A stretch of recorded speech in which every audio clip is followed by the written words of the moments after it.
Good evening to the US audience and good morning to the Korean audience who is joining via Zoom. My name is Jung Lim and I serve as Vice President at Cultural Vistas. It's a non-profit organization. I'll be introducing my role at Cultural Vistas later on because I'll be moderating the panel. But I would like to invite our president of AKBFF, and that's how I will call it instead of spelling it out, to make opening remarks for us. All right. Thank you, Ms. Lim. Good afternoon and good evening, right? Okay. Welcome to our first forum of AKBFF. It is an abbreviation of American Korean Businessmen Friendship Forum. It was founded this May of 2023 with the goal of promoting and encouraging fellowship and friendship between small and medium-sized businesses of US and Korea. And by doing that, we want to contribute to the better and much stronger relationship between United States and Korea. Our membership is closed membership, so we are only inviting the people whom we view as a pioneer and also have a good reputation in the industry. This is our first forum to actually open our organization to the outside world and asking them to look at us from the perspective of these small and medium-sized entrepreneurs, how they cope with the struggles and the barriers of United States. And also we are joined by today, this morning, from Korea by Korean American Businessmen Friendship Forum. We have excellent speakers. Our keynote speaker, Larry Webb, the Washington DC Regional Director of SBA, is getting behind. So probably I will have to introduce him, or you will have to introduce him much later after introducing the Dr. Son. Well, anyway, thank you again for coming to our first forum. I hope you enjoy the forum and give us the feedback later. Thank you. Good evening and good morning. I want to read my message quickly. Chairwoman Sylvia Patton asked me how long it is, so I'm going to be very fast. First, I would like to extend my heartfelt congratulations to AKBF's first quarter forum. At the same time, I would like to thank President Sangwon Park and Chairwoman Sylvia Patton for their outstanding contributions to AKBF since it was founded. I don't have much time to talk about my former company, International Computers and Telecom, which was founded with only $1,000 in 1981. ICT was awarded the largest contract from the Korean government to design and construct the Incheon International Airport. I believe everybody knows, right? For 10 years from 1991. The strategy for ICT as a small business to win such a large contract as the prime contract was to team with 3 qualified large corporations. Based on my experience, I would like to recommend the small businesses, CEOs, focus on teaming with the large qualified corporations as a prime contractor or subcontractor. My understanding is there are so many federal business opportunities that require large corporations to team with small businesses, minority set-aside businesses, and women-owned businesses. Once you help them win those set-aside contracts, they tend to team with you, your company, for more set-aside contracts. Again, congratulations, and thank you, and God bless you. And good morning, everyone, in the United States and in Korea. I'm so happy to be able to participate in the first forum of AKBFF. I'd like to share with you some of the good news. Say, even though the whole world trade volume is not growing, it's in the state of stagnation. The trade volume between the United States and Korea is continuously increasing. Not only trade, but the investment side, the things are going very brisk.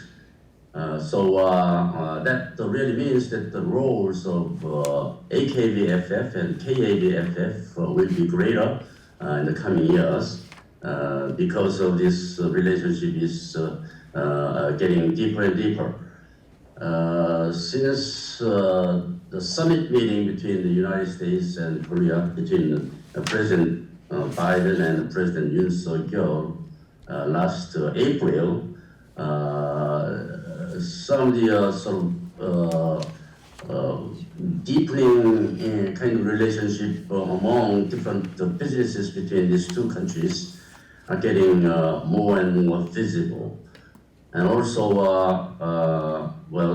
I'd like to share with you a news on my part. I'm going to participate in the American Economic Association annual conference, which is going to be held in San Antonio, Texas, in the early part of January. Right after that meeting, I'd like to stop by Washington, D.C., which is going to be from January 8th to 11th, at which time I really hope I would be able to meet many members of AKBFF. Until then, I'd like to send you the greetings, Happy New Year and Merry Christmas. Thank you very much. We will be starting our panel. As Dr. Yu mentioned, this is our first forum by AKBFF, so you are at the historic moment, milestone with us. And I'll be moderating the panel, so we will be switching the screen. We will hold that for now. Our keynote speaker is still not here, so we'll go to the panel. So my name is Chung Lim, and I serve as VP at a nonprofit organization, Cultural Vistas. We do international exchange programs. We sponsor J1 visas. We work with major Fortune 500 to mid-sized, small-sized companies to bring global talents to their companies as interns or trainees or specialists or researchers. We also bring international teachers to solve the teacher shortage problem in the US. So I feel very proud to do the work that we do. And I'm joined by three amazing panelists here. So today's theme is beyond the barriers, right? How can we develop our strategies for innovation and competitiveness? So I will first have Stephen Lee introduce himself and talk about his business, and we'll take turn from there. So I will give the microphone to Stephen Lee. My name is Stephen Lee, and I see that a lot of businessmen men and ladies are here, so kind of I guess nervous. But to introduce our company, GENIA stands for shortened version for Virginia. That's why it's called GENIA. We're a small business management consulting business. We've been around for 20 years, and there were a lot of ups and downs. We do three things really well. First is business intelligence. If you've gone through the airports at Dulles or any of the 50 airports across the United States, we've actually collected some of your data, wait time, contraband, and things like that. Not personal data, but those things. And then we actually report that up to the airport directors so they can plan ahead for next year. Kind of like, how many security lines do they need to open for Thanksgiving or for Christmas and things like that. And we also provide anything that contraband they collect. We collect that information and report that up to the airport directors, TSA headquarters, and sometimes it goes all the way to Congress because they want to know the data. And the second thing that we do well is cybersecurity. My background is cybersecurity. I actually started from Booz Allen, built my career on cybersecurity, and some of the interesting projects that we've done in the past is like helmet sensors. I don't know if you guys know. Soldiers have sensors in their helmet, so when there's a blast, it vibrates, and then they want to know whether there's concussion in the protocol. So we've actually, we don't actually build that system, but we secure that system because there's RFID and things like that built into the helmet. Third thing that we do well is, actually one more thing that we do, I don't know if you heard of, there's a lot of investment going on in Ukraine, and there's like $200 million they're trying to rebuild Ukraine. And one of the agencies that we're actually supporting is called DFC, U.S. International Financial Corporation. We just won that contract last year. They actually had, I don't know if you know, but Congress has, put in a law where there's a FISMA. So if you don't get certain grade in your security, they actually don't get budget. So last year, they kind of got into the failure, so they brought us on board. We actually brought them back into, I guess, A-, I would assume, and so they got a lot of budget, and so you see them, a lot of them on the news these days. The third thing that we do well is, and I'm kind of excited about this, is because, as I get older, I realize I can't really, grasp technology as fast as when I was in 20s. So I brought in someone that could help me. So we brought in somebody from NGA, and he's actually helping us do a lot of research. So certain things that are interesting is, if someone takes a picture of a terrorist building, and we can't locate that area, they would use AI and various like Facebook and all this data to pinpoint where that location is, so that they can help the Army soldiers or anybody who can, get the pinpoint of the geolocation, so we can help the soldiers out. So those three things that we do well, and thank you for having me here today. Larry Webb, he's the Washington Metropolitan Area District Director from SBA, Small Business Administration. So it's a pleasure to have you. Thank you so much. Thank you for getting through the traffic and finally getting here.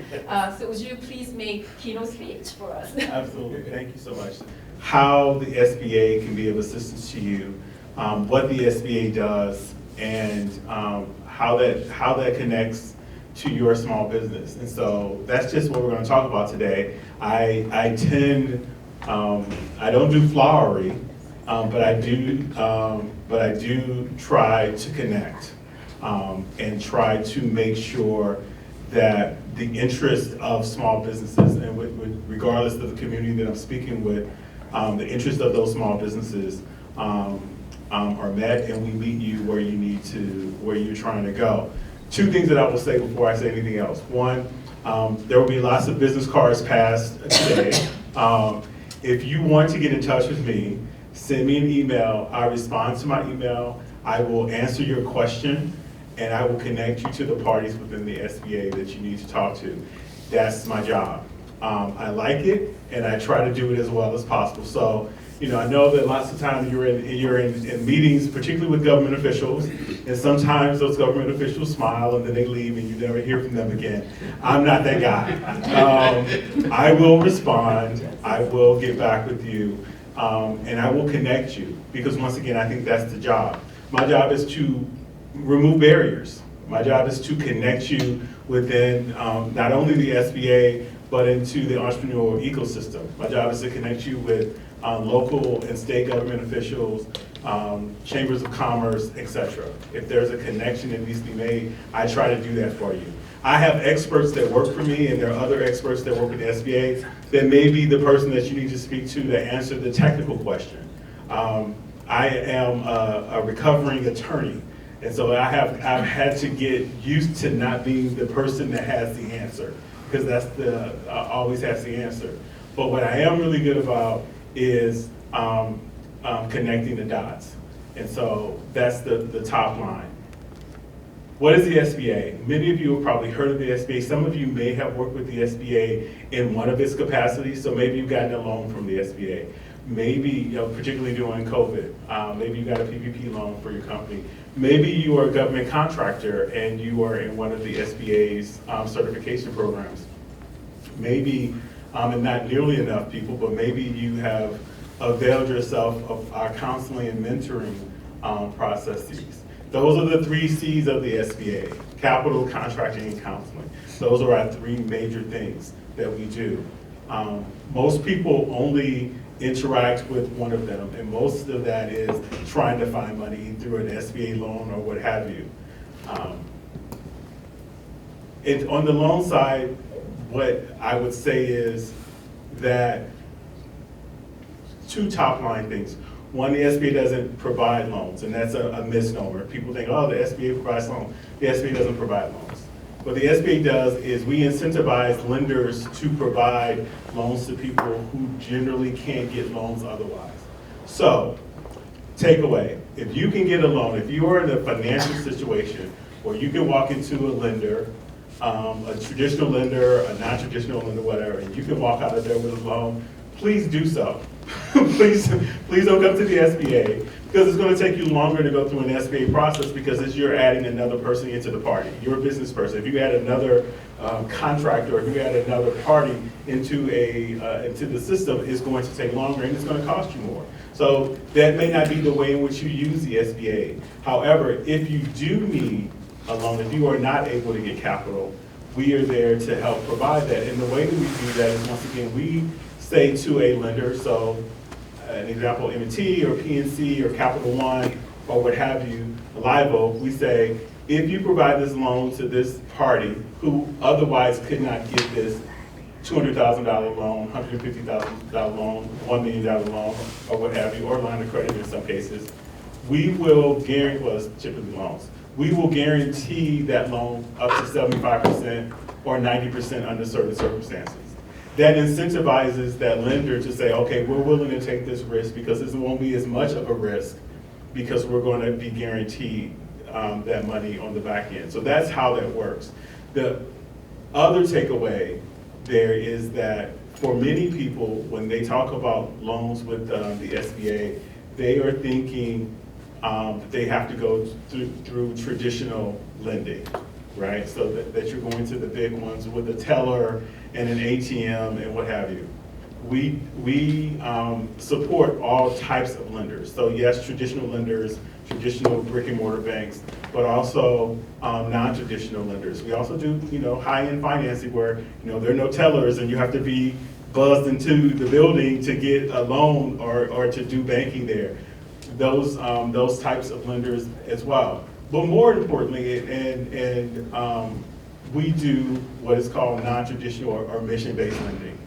So we are working with folks that maybe are doing smaller loans for a startup or smaller businesses that haven't been in business for very long. So maybe they don't need $150,000. Maybe they need 25. Maybe they need 10. And that's when we deal with. My mind just went blank because I'm still in traffic. That's when you deal with the lenders that do smaller loans. And those typically are nonprofits that are trying to basically do economic development within communities. We also do loans with mission-based lenders that look at different critical factors for the people that they are providing loans for. So maybe they're looking at a different debt ratio than a traditional lender, right? They're looking at different factors to make a determination. So those are the types of things. We do 7A loans, which are, your traditional loans, and it's called 7A simply because that's the code section in the statute. There's nothing sexy about it. We do 504 loans. 7A loans are, basically operating costs, running your business. You can't go to some startup costs or whatever. 504 loans are generally when you are thinking about trying to buy a business or some type of fixed structure, and that is a process where you deal with the CDC. You put up some money, and the CDC puts up some money, and then the SBA puts up a portion of the money. I won't get into the specifics because, if you want to talk about that kind of stuff, we can have that conversation, or you can talk to a lender, or we can talk to a CDC to help you. But that's basically sort of the lending. We do international loans. So if you are thinking about exporting, which once again we were just talking about earlier today, that is a, as you well know, we have folks from afar watching us now. That is a ripe business, and not enough, quite frankly, businesses in this community are taking advantage of it. So And there are emerging markets. I know this is the American and Korean, but you know, South America, Africa. These are the burgeoning markets that where incomes are going to be rising. The number of people the number of young people are going to outpace. So those people are going to get hired. They're going to have jobs, and those are going to be markets. Most of the people are in the southern hemisphere, right? And so, where are you, projecting your business to be? And so those are opportunities too there. So you have that as well. Okay, I'm like, that's not me. He's brown, but he's not me. So that's capital. And once again, happy to talk to you about it, or happy to put you in touch with folks within our network that can answer your questions in a more fulsome way. Government contracting. I'm not sure how. Is anyone in right now that's doing government contracting? At least one person? Yeah. Right. So I'll just give the top line for government contracting, and once again, I will be here as long as you guys want to talk to me. So I'm happy to answer questions one-on-one. But government contracting is another thing that the SBA does, and once again, the way it does it, because we're a small agency, is that we leverage other entities. So we, as a government, have said that 23% of all federal spend needs to go to small businesses. We spend, I think it's up to like $700 billion. We are the largest buyer of goods and services in the world on a yearly basis, the federal government. And that's just the federal government. We can talk about government contracting at the local level, at the county level, et cetera. So that is an opportunity for businesses, because governments buy everything. You're talking about very specialized things like, helmets that gauge if there is brain injury in ships and warcraft and whatever, but there's also toilet paper and cleaning services and food and CRM systems and information technology, the full gamut of things that help run a government. And so that's an opportunity. That 23% of government spend is broken down into certain categories.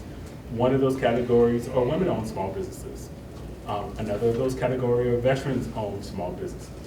Another one is service-disabled veterans. So if you are a veteran that happen to be injured, either visibly or invisibly injured, in the military, there is an opportunity for you to get a certification as such and then compete for contracts. But those competitions are then limited to, you're competing against other veterans, you're competing against other women. There's also what's called the 8A Business Development Program. Many of you may have heard about that, or you may have heard about it in the news. The 8A program is for socially and economically disadvantaged individuals. Traditionally, what that has meant is African Americans, Latino Americans, Asian Americans, and Native Americans all fit into those categories. That meant that you had to be in business for 2 years, you had to meet other certain criteria, but you would be able to check a box and not automatically, but be able to apply to get into that. There was a court case this summer. The agency lost that court case. And so now, you, as an Asian American business owner, you can no longer check a box and as a part of that. Now you need to write a narrative about, how being an Asian or being an African American or being a Latino American or being a Native American, how that has affected you in your ability to compete in this American system that we have, right? But the program still exists. We let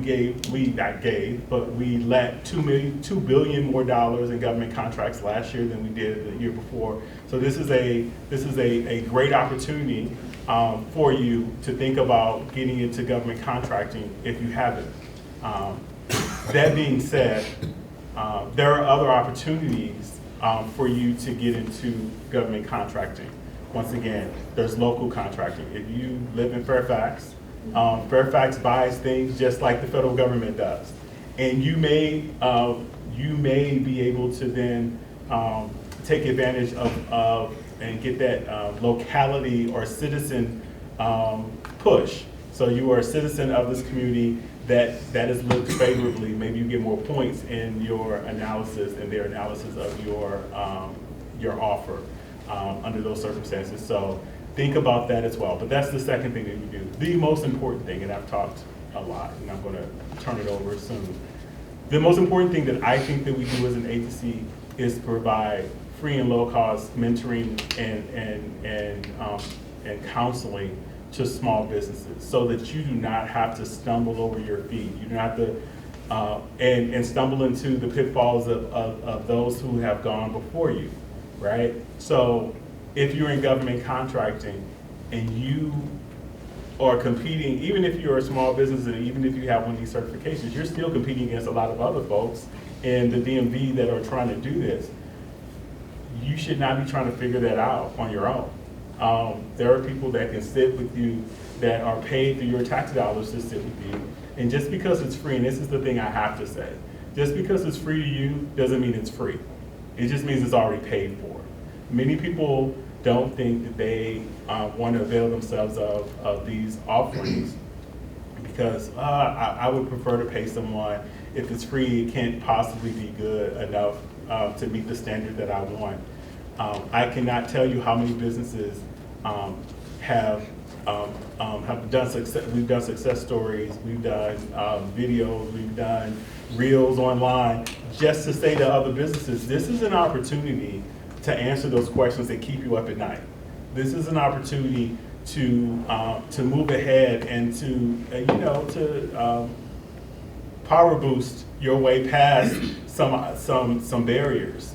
But it's up to you. Being a business owner is a singular experience at times. You're just talking to yourself, particularly if if you're a sole practitioner, you're talking to yourself all the time. You don't have to. If you are interested in government contracting, if you want to get a certification, we will once again prioritize your application if you've already gone to one of those mentors or whatever, because we know that you've had the conversation that you need to have in order to be prepared to take advantage of the situation. If you're looking at expanding your business, should I get a partner? How do I market to the federal government? Because it's not like marketing on Instagram. It's not like marketing in magazines or newspapers. It's a whole different, what are the terms? What are they looking for? How do I find? Those questions that may intrigue you or puzzle you, there are people that can answer those questions for you. I'll tell you who those people are, and then I'm going to turn the mic or answer questions or what the next step in the process is. In your local area at Mason, we have a small business development center. We have a women's business center. We also have SCORE mentors. SCORE mentors are basically generally retired executives. They've owned, they worked in publishing, they worked in R&D, they've worked for the federal government. Maybe they owned a restaurant, maybe they were a cook, maybe they were a baker, and they are volunteering their time. I was just at a luncheon yesterday with a room full of these folks. Most of them have gray hair. And they're just passionate about helping businesses. You know, they don't get paid. Once again, they are volunteering their time, but they are returning the favor. Hey, they are returning the favor. And it's a great opportunity for you, once again, to get with someone who may be in your industry, because it's a national network. So we will find someone who's in your industry to talk to. Hey, good afternoon. Last but not least, we have the Veterans Business Outreach Centers. And those are SBA's resource partners. If you're a veteran, that's an opportunity for you. The last one is, and it's not a resource of the SBA necessarily, it's a resource of the federal government. If you're interested in government contracting, we have what are called Apex accelerators. They are, once again, resource partners, but they are specifically geared toward government contracting. They are knowledgeable. Many of them are either former government contractors, or they've worked in, they've either been business owners or they've worked in government contracting. They know their stuff. That's my spiel. Okay. One last thing on that note. That's the spiel. that I have to talk about. The thing I want to talk about is, once again, thank you for having me, but more importantly, we talk about businesses being economic engines. Small businesses make up, nearly half of all jobs in America. But more so than economic engines, I think that small businesses are cultural engines. You create culture. The culture that you create within your business for your customers, for your employees, for those that you interact with, your business to business, is what leads communities. And I thank you for being energetic and brave enough to do that. I know that these are some financially somewhat challenging times, and so I thank you for your efforts, both for our economy and for our culture. So thank you very much. The waiver of SBA guarantee fee in SBA guaranteed loans. Can you tell us about in what case those fees, because it's not insubstantial. Those fees sometimes is very high. And that has been an additional burden or block for these small businesses to get a loan. First of all, I will get back with you because it changes from time to time. I don't actually know today where we are. What typically happens under multiple administrations is that they play with the fees because they don't have to collect the fees and they want to incentivize more borrowing, right? Because interest rates are so high, and hopefully in the next couple of years, hopefully you guys have been watching, some of those basis points will come down. But I'll have to get back with you, and I'll exchange on exactly where we are today.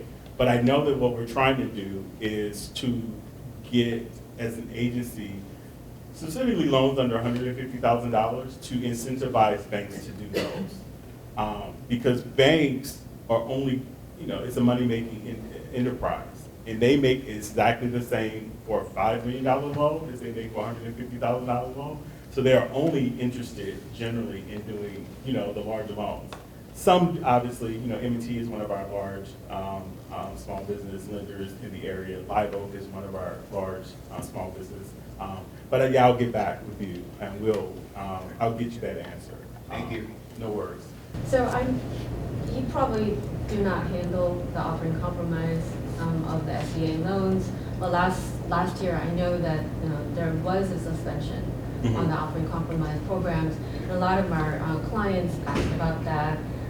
So I do generally advise them it's going to be some time before they even discuss about lifting the suspension.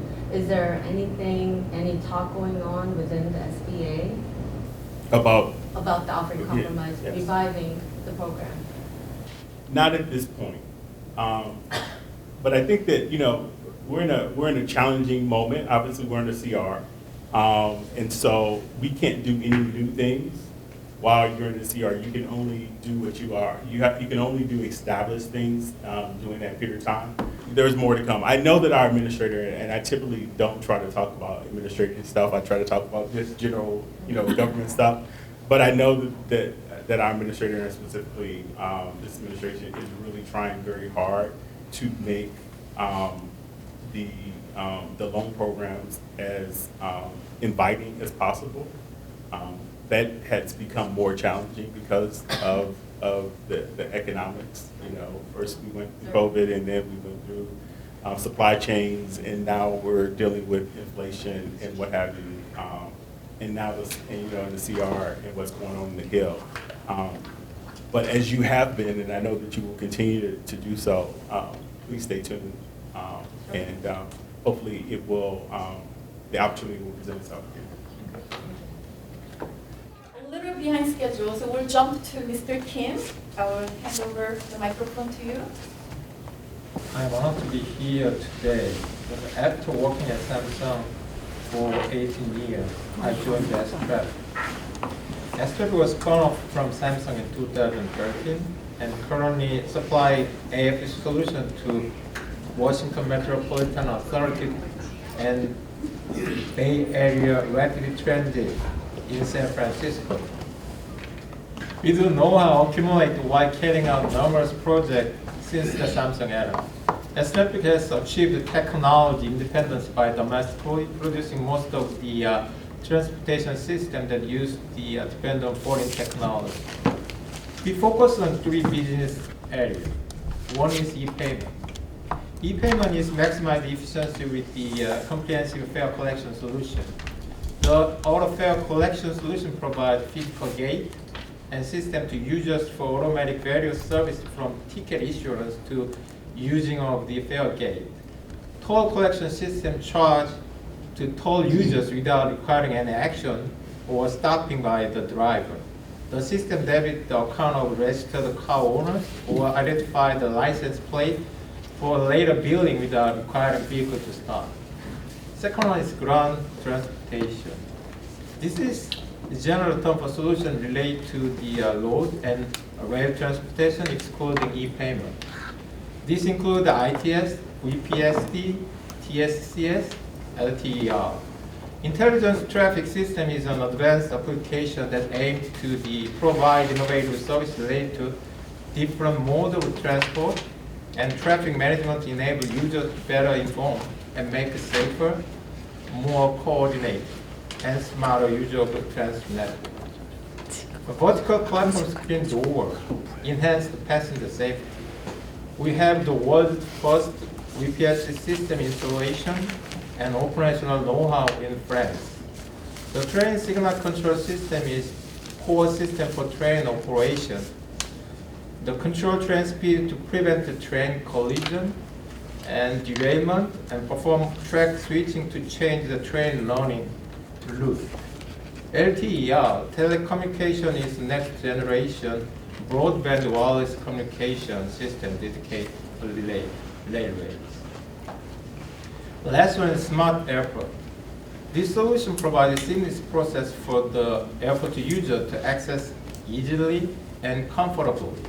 For example, we provide the user-centered service with a minimal touch point, minimize the transaction time, and safety through the kiosk, AI camera, and passport readers, and automatic gates.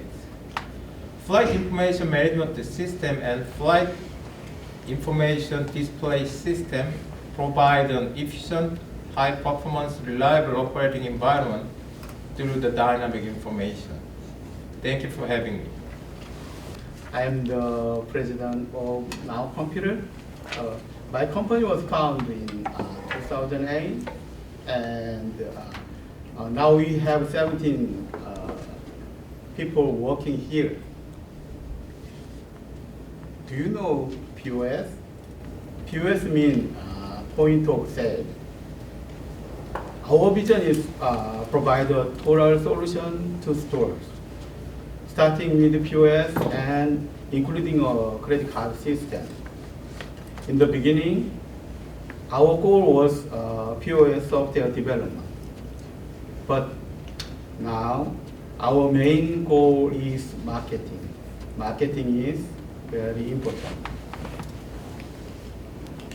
Our goal is to have customer satisfaction.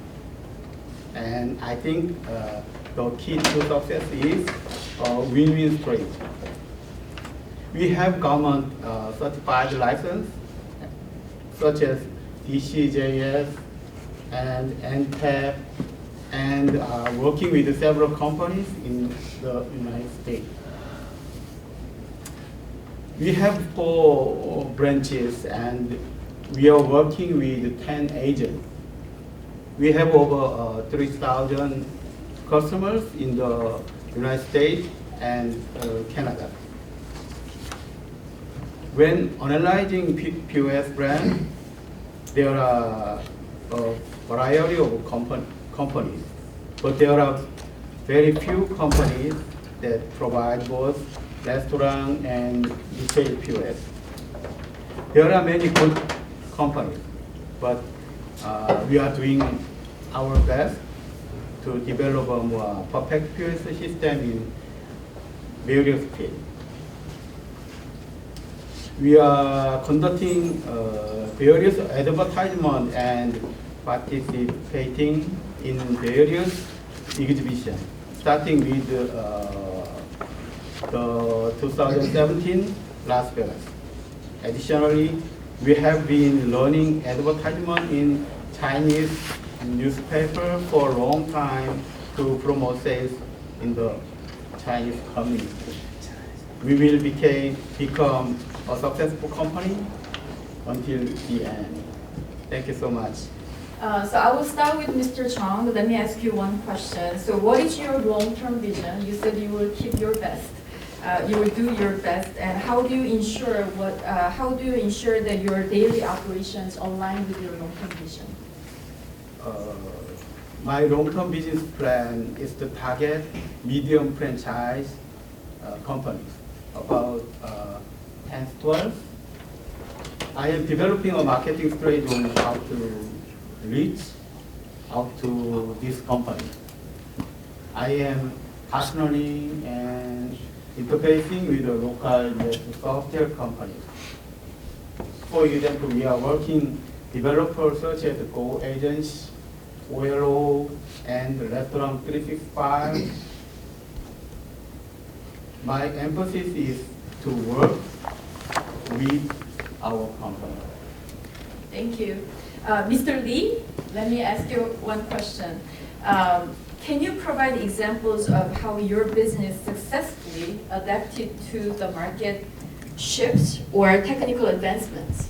I think I misread the question before, so I'm going to change what I think I should do. First of all, I'm an engineer, so I'm curious on all things. So, especially to kids, like, why do they use Snapchat and they don't use Facebook? Things like that. So I ask a lot of questions when I go to church. I ask my kids, why do you play certain games? Why do you get so upset? Certain those things. So I get curious in those things, and I also ask my wife, hey, where do you shop? What do you like? Those things. And so that kind of helps me think about what people are interested, what future generation is interested. And I think that's one of the successful things that I've done, I think, is read this boring IPsec documentation that was like 200 pages. I don't know why I grabbed it. I read it. And then that actually helped my business for past 20 years, believe it or not. We did consulting with Cisco Systems, Microsystems, RSA. All the big companies actually came to us for help. And so I think curiosity, making it simple. A lot of people try to make technology harder than what it is, but I think I think for someone to be successful, you have to make that simple so that plain people can understand what technology is, right? So I think that's what helped us, and I think that's what we're doing right now, trying to simplify everything for our customers and the government. Thank you. Mr. Chong, would you like to answer the same question as well? Yeah, I have it. Yeah. Before pandemic, we were developing self-kiosk software and online order software. We were able to enter the market faster than any other American company, and are still moving forward as a leading company in this field. I have received a lot of calls from LG Electronics and Mirae Asset Investment. Yeah, I'm curious to know what happened after the love calls, but we can save that later. Thank you so much. Okay, I will shift to Mr. Bong Soo Kim. Okay, I'm going to bombard you with some questions. Because you started working in Korea and then you sort of, penetrated into the U.S. market. So I would like to ask you, how would you describe the current business landscape in Korea based on your experience? And what unique opportunities or challenges does it present for entrepreneurs like you? And are there any specific industries or sectors where you see a lot of potential? It is a difficult question. Better than two panels. You can answer that. Actually, the Korean market has always been as competitive as global market. So, of course, such competition can be seen as developing competitiveness that can used in global market. After our company spun off from Samsung, we came to our current position through many challenges. I think the market is always opening up to the opportunity for entrepreneurs to take on challenge. Another one is I think Korea has potential in all fields because it has a lot of good talented people. I believe that Korea will continue to innovate in areas such as semiconductor, automobiles, and mobile device, which are already leading the market through many innovations. In addition, games, robot, and network infrastructure, and autonomous driving can also be seen as having a great potential. How do cultural values and traditions influence your decision making or business practices in the U.S.? So how your cultural values or traditions that you sort of inherited in Korea, and how does it affect your practice and decision making in the U.S.? I think somewhat slightly negative image of Korea's quick culture and horizontal relationship between the contract and vendors. That's so-called couple. Yeah, the one who has money to become the master in business culture. Influence business practice and decision making in U.S. business. This culture tradition allows us to respond quickly to customer requests and provide the answer and complete the on-time within milestone. Through this, we believe we can gain the customer trust. I thought it was really interesting because I had some problems with the Korean government and completely understand the Kabul culture, right? So I was kind of interested that you're looking at it from positive lens that actually helps like getting the job done quickly, bali. So and continuing on that, into the U.S. In your experience, how hard is it for new businesses or companies to navigate regulatory culture or regulatory processes and establish their business in the U.S.? There is saying that when you go to Rome, you should do as the Romans do. So to do the business in the United States, you must follow the American regulation. Since the United States is a country made up of the several states, each state has different regulation and applications. For example, I think this is the applied to tax, Buy American Act, and disadvantage business enterprise rules. The difficult thing is that the interpretation of those involved people in the United States are often different. So I think it is difficult to find the right people or company who has actually experienced it and response. Were there any specific policies that negatively or positively affected your business? An example of positive impact of U.S. policy is that after pandemic, the policy prioritized creating many jobs and investing in public facility, allowing us to participate in public authority new projects that are difficult to invest in with government fund. Speaking of bad effect, in the case of Buy America Act, which is intended to protect the domestic industry in the United States, it is not easy to comply with the regulation for company whose supply chain is mainly outside of the U.S.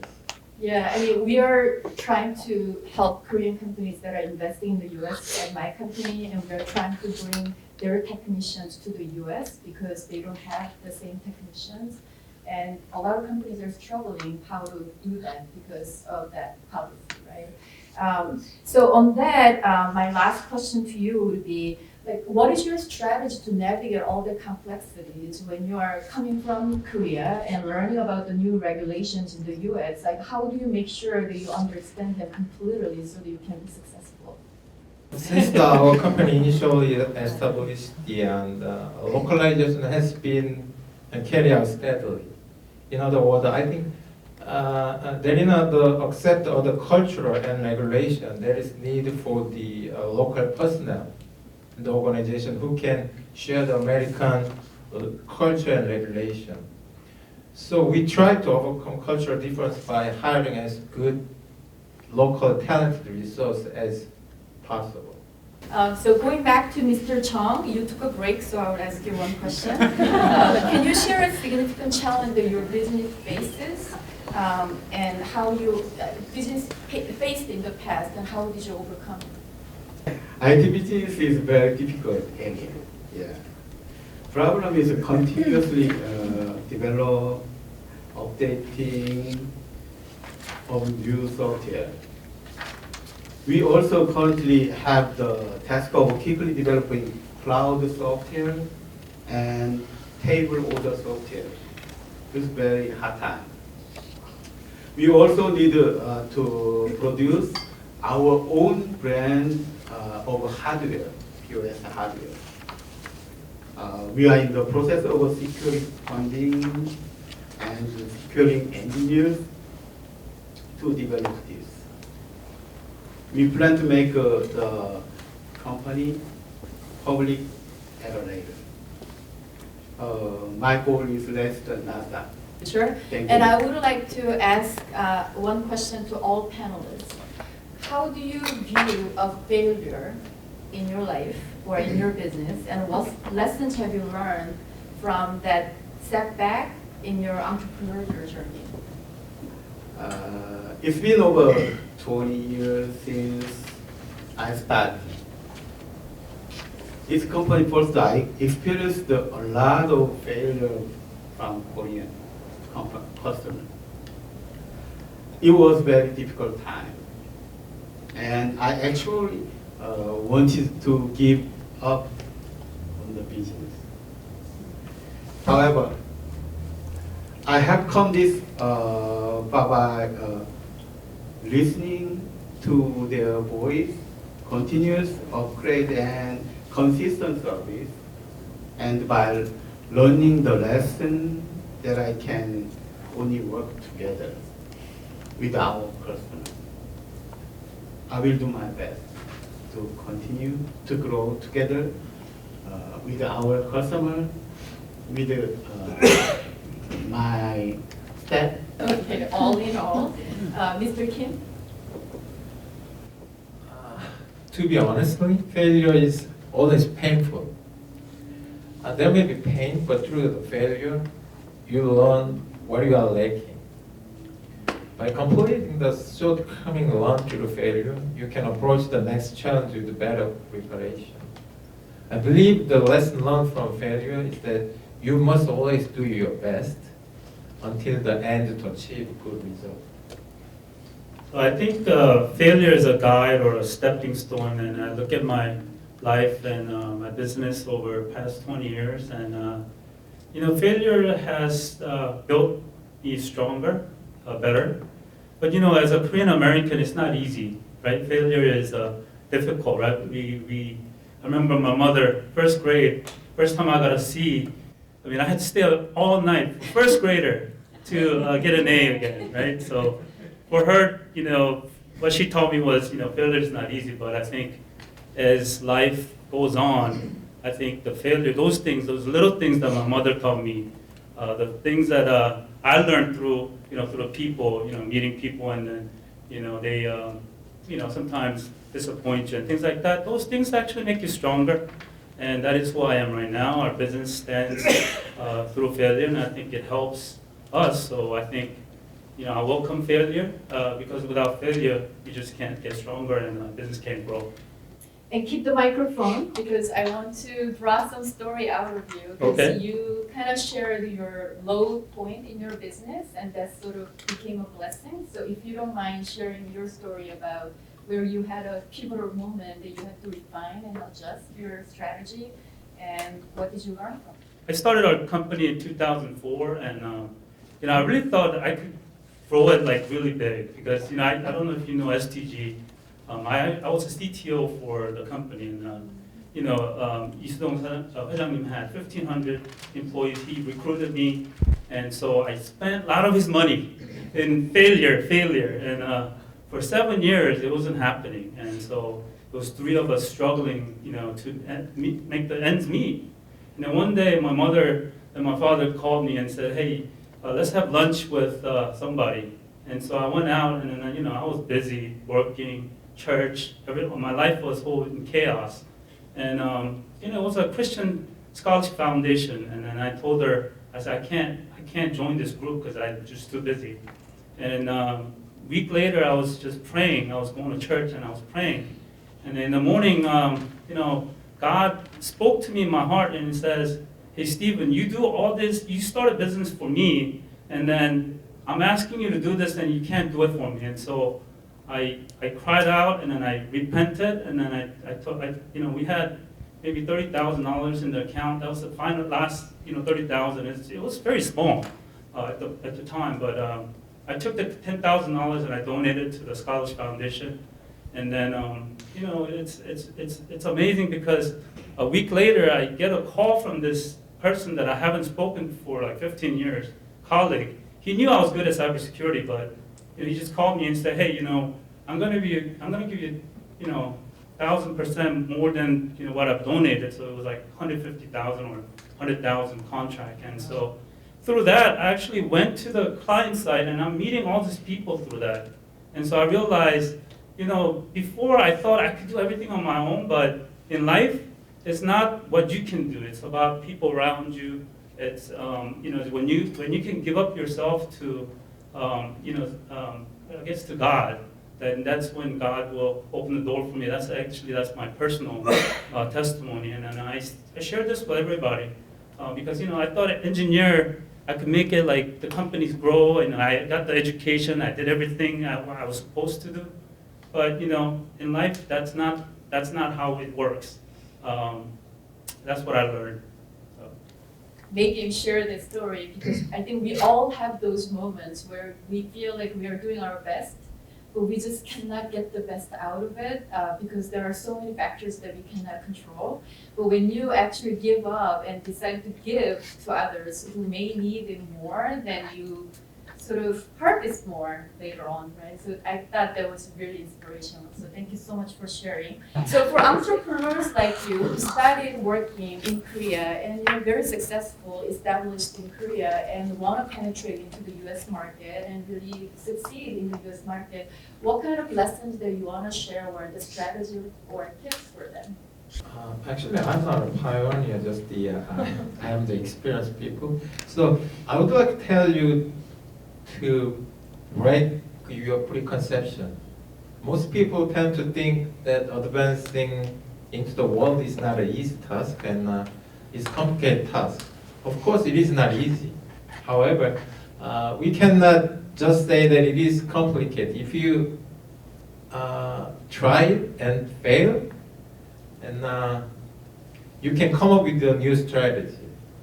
Even if there is through the some investigation and analysis, it cannot cover everything that may happen. Thank you so much.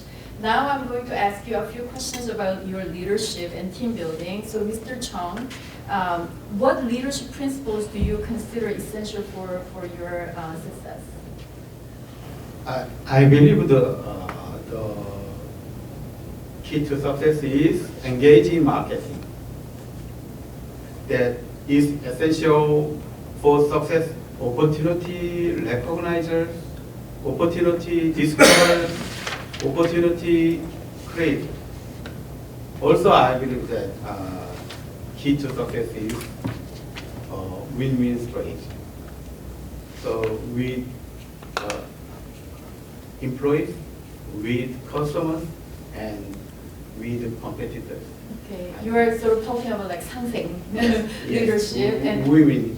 Yeah, thank you. I think the key essential leadership is serving and helping others. So when you go into government sites, consulting I feel is like an art, right? You're just telling the customer what they already know, right? So, but you have to make them look good, right? So that's what I do. Or I tell that to all our consultants is to make the customer look good, right? So they can get the promotion and even our employees, I try to treat them the way I want to be treated, and so that I think that helps you when they expand, they remember you, and they help you in the future. So I think that's key essential in leadership. How do you approach team building to create a cohesive and motivated workforce at your company? So one thing I realized is, people love food, especially employees. Free food, So, especially. Free yeah, so especially, these days, the younger generation are very, they're kind of isolated. When they come in, for past 6 months, they're very isolated. They don't talk to you. You say good morning and they don't say good morning. It's difficult. So we try to create a culture where, once a week we try to bring everybody in, have lunch together, try to make them talk, converse, try to understand where they're, what they're interested, what interests me, and so we try to have a conversation. And believe it or not, when you provide free food, everybody shows up. So that kind of helps us. That's so Korean too, right? Yeah, it Like, is. food sharing. Lee would be like, what habits and routines do you attribute to your personal and professional success? Like, what habits do you have? So I tried, because I'm a Christian, I try to have devotion early morning. I think my grandmother kind of helped me because ever since I was young, I was going to the early morning service, and I think that's the Korean American thing, right? Early morning, right? 5 o'clock, get up, you got to go to church, right? So I try to do that as much as I can, or have my own quiet time. That's one thing I do on a daily basis. And then second thing I do is I try to exercise. Walking helps, and then I love golf. So one thing good about U.S. is when you go golf by yourself, you meet so many people, all sorts of people cussing, throwing clubs, and it kind of helps you kind of cope with all the people, right? When you go work, you deal with all these people, and then you see that when you can overcome golf, you can overcome anything in your community, and so I try to do that. It's amazing. You even meet generals on the course. They would never know, because other Koreans are very flashy, right? Generals are very not flashy. They're very humble, and then they use 20-year-old club. You would never know they're generals, and so this is the beauty of America. I think you can meet anybody, and it's just different. It's just not, I think it's interesting. So, yeah, I love golf. So we will take a few questions, and I have the last question to ask the panelists, but I want to save it until until I have some questions entertained from the audience. Hi, my name is Cheng Lee. I'm reporting from the Korean Times. You guys made a success here in America, and then what was the key? How you guys could make a success? I started the company because, I wanted to do missions. So, I tried to get in government because I wanted to become a pastor. And somehow I couldn't get in the government. They wouldn't accept me. So I started a company because I wanted to start a mission. And so our company, our focus, I know you can do IT, you can do great things about technology, but that's not important to our company. Our company, we're focused on saving a child, right, trafficked. If we support Life Impact, where there are 150 kids in Thailand constantly being sold as sex workers or slaves, and we've been supporting them since 2014. We have another Haiti orphanage. There's 13 kids constantly begging for food, or they don't have enough clothes. In the U.S., it's easy for us to look at that and go, oh, okay, that's just out there. But when you go out there and see those things, it's incredible, what they go through, and then it teaches you. America, I talk to my kids, they're like, oh, I don't have an iPad, oh, I don't have this, I don't have that. But and then I have a friend who lives in $1 million house, and he goes, I want to be rich. But when you go to these countries and then see these things, you realize, these things are not important. Our kids, I don't know if you know, but a lot of kids are struggling, right, with, being alone or depression and those things. You don't see that in third world countries because they're so busy working, right, to make their ends meet. So I think that I don't even know where the question was going, but It was a good answer. it was. It was a great answer. What you think how you could make a money? How you could be rich? I just give back.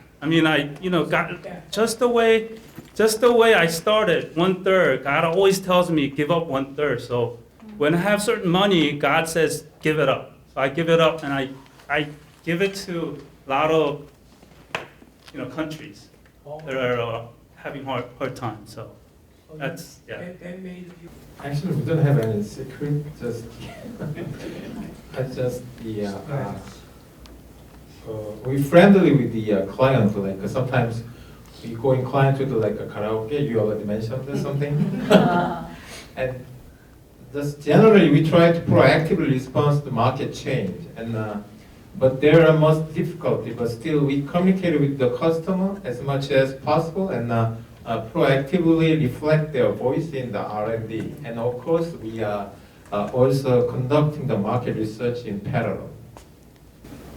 I think the key is win-win strategy. Oh, we need to- Yeah, with the customer, with the competitor, with the employee, with all. That is our goal. I have questions to Mr. Kim and Mr. Lee. First to Mr. Kim, I was wondering, given this smart cities and then mobility for urban and suburban even extended to that area, what do you see your future in 10 years as a strategy company? I know it's very proud, well-known company in Korea definitely, but like to hear your 10 years future. How do you picture it? That's right. Actually, I'm still hungry, so we just earn the small money from the U.S. government. Just I want a contract like Shohei Ohtani for the 1 year. So we preparing for the project in a major city in U.S. such as New York and Chicago or other city like big city has some subway system. And also we're considering in Canada and near in the future. We plan proceed with the airport business using the smart airport solution also. Now we just not on the track, just we are considering new platform service business, but I cannot open this situation for now. So just maybe later we can open the kind of business platform also. Thank you. I was curious that because you're in consulting, even though it is for the government, still I believe that the AI move is affecting your company, I guess. Because as a consultant, I do consulting as well, but a lot of companies, when they're matching the services for investors and then clients, they use the algorithms that was created by AI, and then they actually make it super fast by just adopting the AI. So I was curious, even though you're in the government area, still, it's the consulting. Yeah, so I mean, AI is like a big topic, right? So it's just a lot of big terms right now. But I think the important thing about AI is knowing your area. You have to know what you're asking. Because if you're not an expert at mathematics and then you ask the AI to solve the problem, you can't get the right answer. So I think, first of all, I think we have to know our area and then use the AI to make it better. I think a lot of people are afraid that the AI will take away a lot of workforce, and I think it should be opposite. We should be smarter to ask the right question for AI to make our job easier rather than taking the job away. And I think like you explained, I think you're expert at a certain area, and so AI is going to definitely. It's a hot topic right now. It's changing our world right now, and it's been around for a long time. We just haven't used it. But I think it is time now where ChatGPT. I mean, you could write a whole proposal, right, without even like knowing anything, right? And so I think another topic is to detect the AI, the write-ups from the other day the CIO was saying his son was like always getting like D's on the paper, and all of a sudden he's getting A on a high school paper, and he's got an A in English that she couldn't understand until the the teacher found out he was using ChatGPT to do the work. So I think we have to be smarter now at what we do. Like teachers, they have to learn to find out what the issue is, right? So if you're using the AI to write a paper, you have to find out whether the student is actually writing the paper. And so I think it's important for us to understand how to use AI. I think it's coming up. We just have to understand how to use that with our expertise that we have. Geez, like I wish I have a high schooler son. I wish he was here making connections with the SBA, director and all the CFOs, CEOs. I am talking about Korean education system, and I think some of you already experienced it, some way or another, more or later. But what I'm hearing today, because I thought I came here to listen to a lot of key, success secrets to make money, but what I'm hearing is quite the opposite. Like giving back, donation, and keeping the customer friendly, they're happy, and let your employees look good, and win-win strategies. So I'm actually hearing the big topics that we should, business owners should think about to really promote ourselves. And if you can speak, especially Mr. Chung and Mr. Kim and also Mr. Lee as well, if you can speak about these aspiring entrepreneurs who are in high school, who are in junior middle school, what do you want them to actually focus on to be a really successful business person in this world? I have the educational background to pursue my journey in IT. My education was people in learning how to run an information technology company. For aspiring IT professional, I hope you can stay focused on finding the right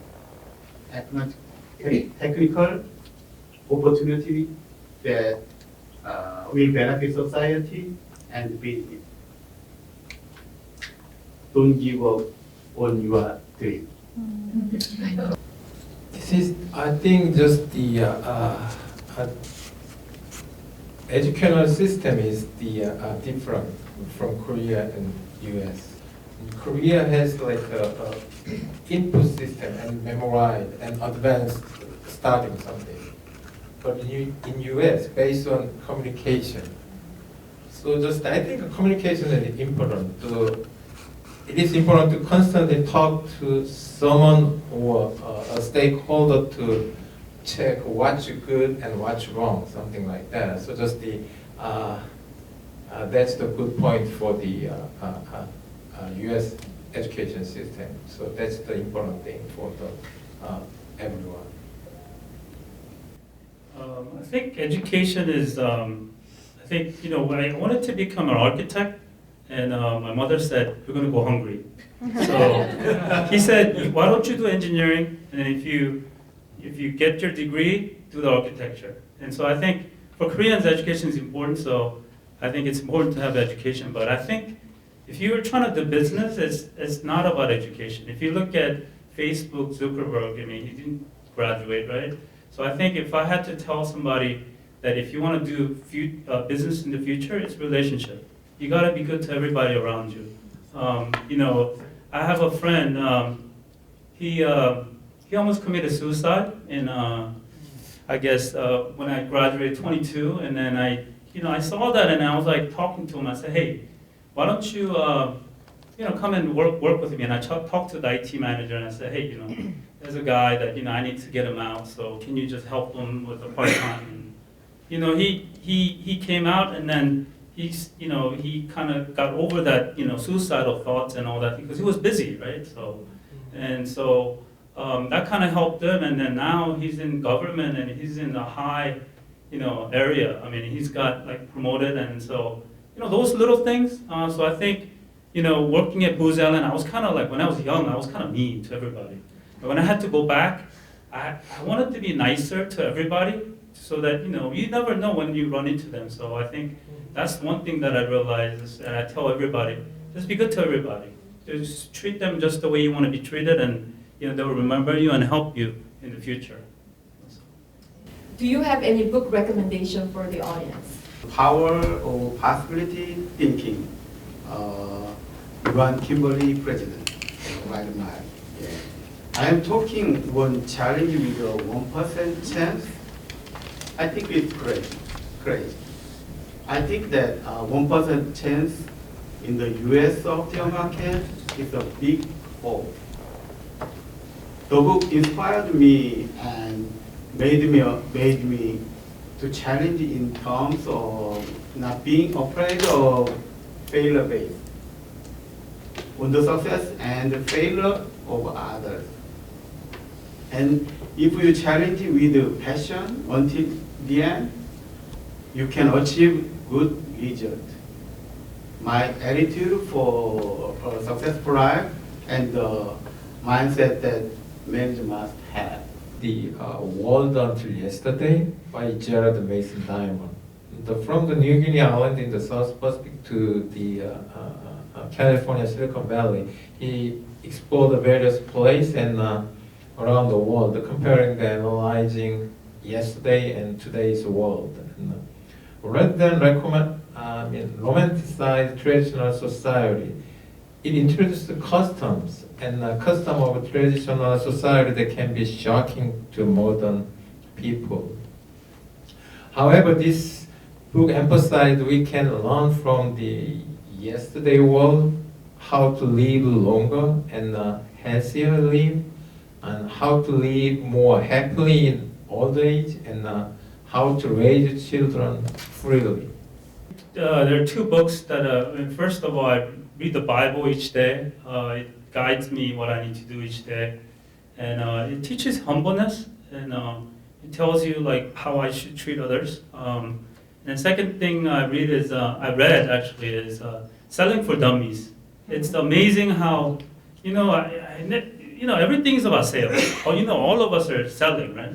I tell my wife I gotta go off, but I'll do this, right? Or a baby, when they cry, they want milk, they're selling themselves to their mom. And so that's one thing I realized. It was fascinating when I was reading that book for dummies, and it was teaching me all these things about sales. And in the end of the day, it's all about sales. You gotta sell. Yeah, but you gotta know what your stuff is, but in the end, it's you gotta sell yourself, right? Or sell your company. Thank you, Mr. Larry. Do you have a book recommendation?